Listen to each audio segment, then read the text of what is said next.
Howard here with an absolute classic from Led Zeppelin. This is Whole Lotta Love from the second album, of course. And I've covered this main riff in a couple of other videos that I did. 9 Easy Riffs, I think it was called. And then most recently, 20 Great Riffs, because it's one of the greatest, most iconic riffs ever. So anyway, I never covered the entire lesson, so I want to cover everything about this, the nuances and even the slide bit if you want to pop it in there. And most importantly, those lead breaks, because I'm guessing that's what everyone's really here for, okay? Now, first of all, there's a little nuance in the main riff, which I've mentioned before. I think it was in the 19 Easy Riffs video, that Jimmy doesn't just play it like this.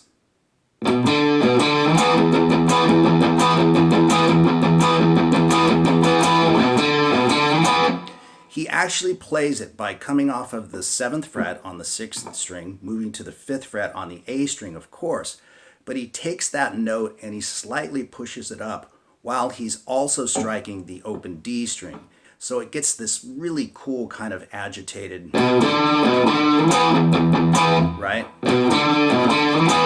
And then, of course, instead of just playing a basic power chord, he's playing 1, 5, and the octave, which gives it a little bit more body. So along with the bend and the 3-note power chord, we have this.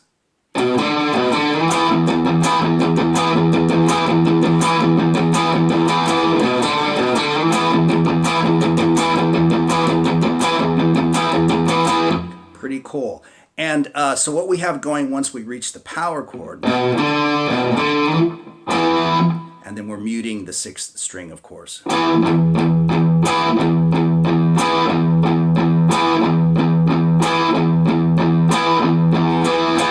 then you can hear that on the recording, especially right out the gate when he plays the riff the first time around. He strikes that power chord a couple of times at the end. He doesn't always do that, but he does it enough to make it worth pointing out.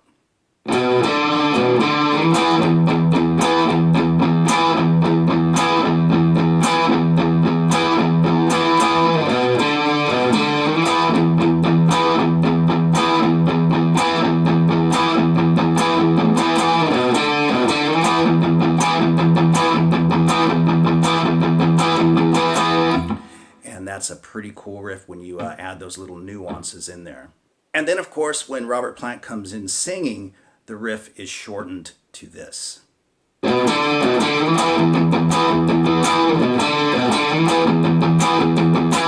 You still do the cool bend with the 2 strings, but for the power chord, you're just playing. That's it, and then right back to the riff.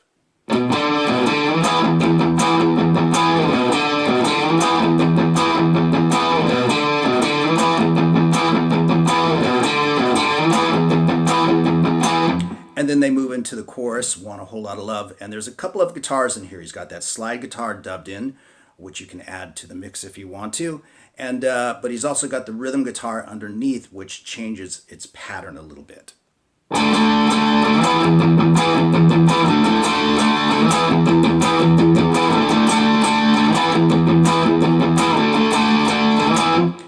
So that can be a little bit kind of slightly awkward, not really to play, but he does have that little rhythm in there. He's not just playing,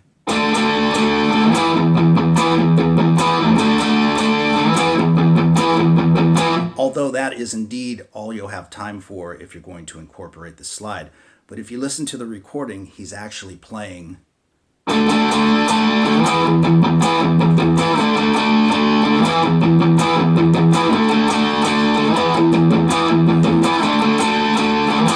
So once again, real slow, that's.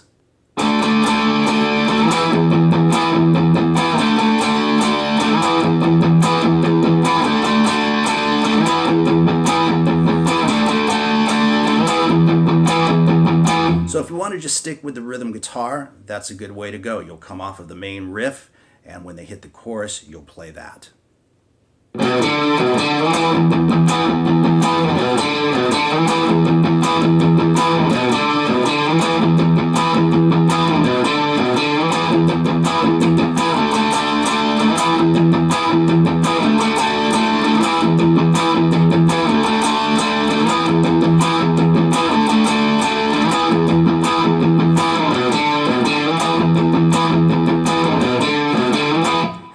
so forth. So you'll use that chorus, those power chords, 4 times before you go back to the main riff for the verse, and they just kind of ping pong back and forth.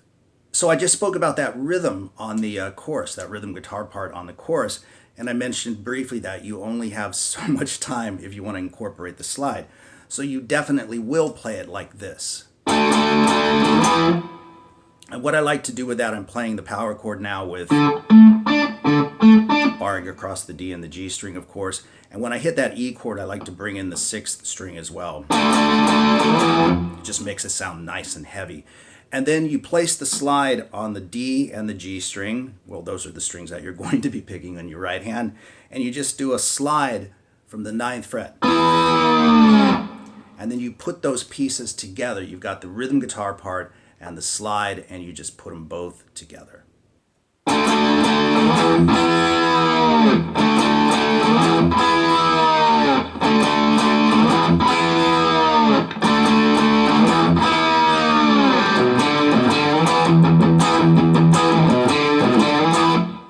So when you come off of that last chorus before the long drawn-out psychedelic stereo panning part, just drag your slide down and let it go, all right?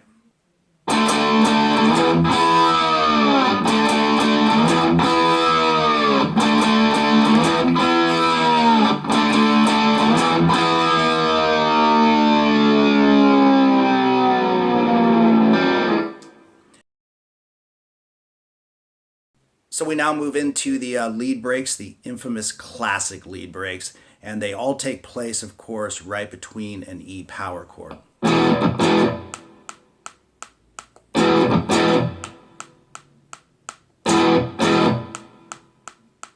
And Jimmy's got a real squawked wah setting on this. It sounds like he's just cocked the wah into a certain position to achieve that sound, okay? So let me take you through the lead breaks. This is the first one.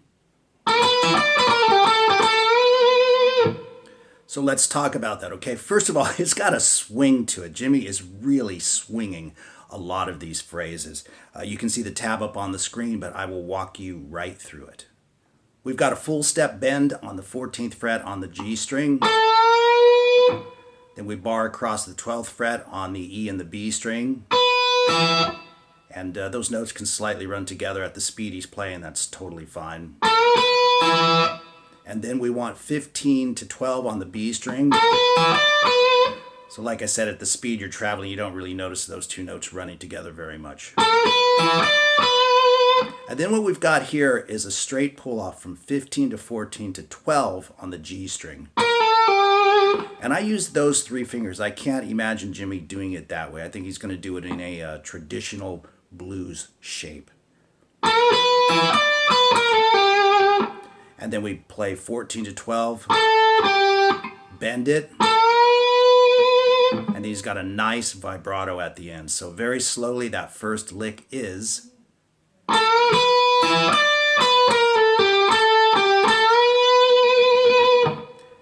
And so let's move to the second lick. Okay, so this lick is probably the weirdest of the bunch, simply because of the way he phrases it, okay? He kind of accelerates as he makes his way through the riff. So what we're doing at first is we're sliding from the 2nd fret to the 4th fret on the G string, and I'm using my 2nd finger for this. Then 1st finger at the 3rd fret on the B string. Then slide back again from 4 to 2 to the open string. Kind of a standard blues phrase. And this is where things get a little bit weird, right? So it's come back to the 2nd fret. I'm still on the G string. Do a pull off and strike that open string again.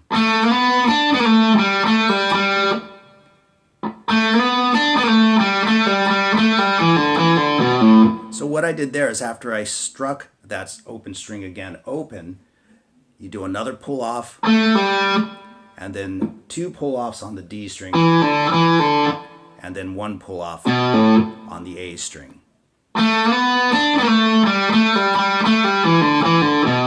And that's where he accelerates the speed. When he starts those last few pull offs, he's just really jamming through the lick. It's just great, right? But that is the way he plays it. So here we go with lick number 3. So this lick starts out very much like the first one. We've got that bend on the 14th fret on the G string, and then 12 and 12 on the B and the E string, just like the opening phrase. But this time we move to 15 on the B string and we give it 2 solid bends, full step bends. Use your pinky to catch the 15th fret on the first E string. And you can run those notes together a little bit, it doesn't really matter. And then come back and bend on the B string at the 15th fret again, and he gives it a pretty good vibrato. So that's the third lick.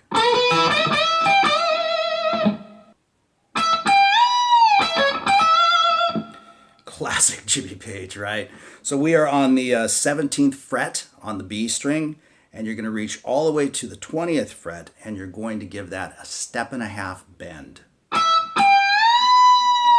And you can hear him sort of let the note drop, and then we play 17 again, and then 18 on the G string, and then he does a pull-off from 20 to 17 on the B string.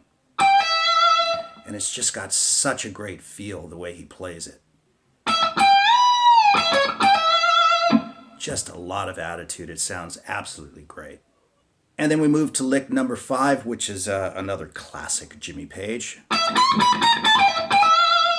It's just great, right? So we start on 17 again on the B string. And then what we're doing is we're bending 19 on the first string, the E string, a full step bend. Bring it down. Don't let it fall. Just bring it down. So he's walking 19, 18, 17. And the coolest part about this is the phrasing. I mean, his phrasing on all of these breaks is just absolutely great. But you really want to watch it on this one. And then he pulls off from 20 to 17 on the B string twice. But again, his phrasing is just incredible. You can kind of hear that, right? Too good. Now the last phrase, the sixth one, is again, this is one of those classic Jimmy just pushing it type riffs, and you can kind of hear the agitation, if you will, are sort of playing on the edge throughout all of these breaks. But this last one is played like this. So what he's doing here, he's on 17 on the B string again. It's pretty cramped up here, but he moves to 19, 2 full step bends, and then the third one is pushed a little bit higher. And then he connects with 19 on the first string and then back to 17 on the B string.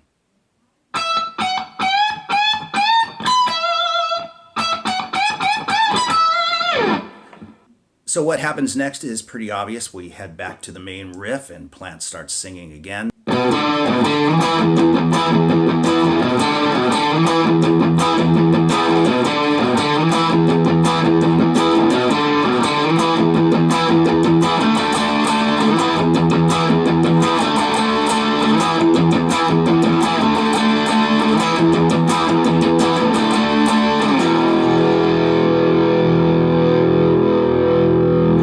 So again, on that chorus, you can incorporate the slide if you want to, or just play the rhythm guitar part like I just did.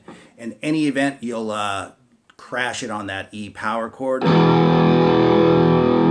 just barring across the A string and the D string at the 2nd fret and including your open E string in that. And then we have the vocal section, and then you'll hear a couple of crashing chords. So all that is an E bar chord into an A power chord, or you can just play what you played before. But it sounds a little bit bigger than that to me on the recording. So E to A power chords, and then once again, right back to the riff.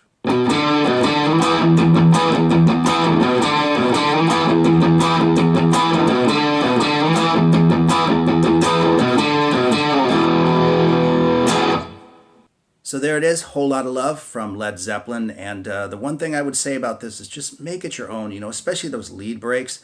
I'm sure without a doubt you'll find a few and different interpretations of exactly how he played that stuff, but he always played it different live anyway, right? I mean, that was Jimmy. So just make it your own, just have fun with it, okay? Thanks for watching, and we'll see you guys later.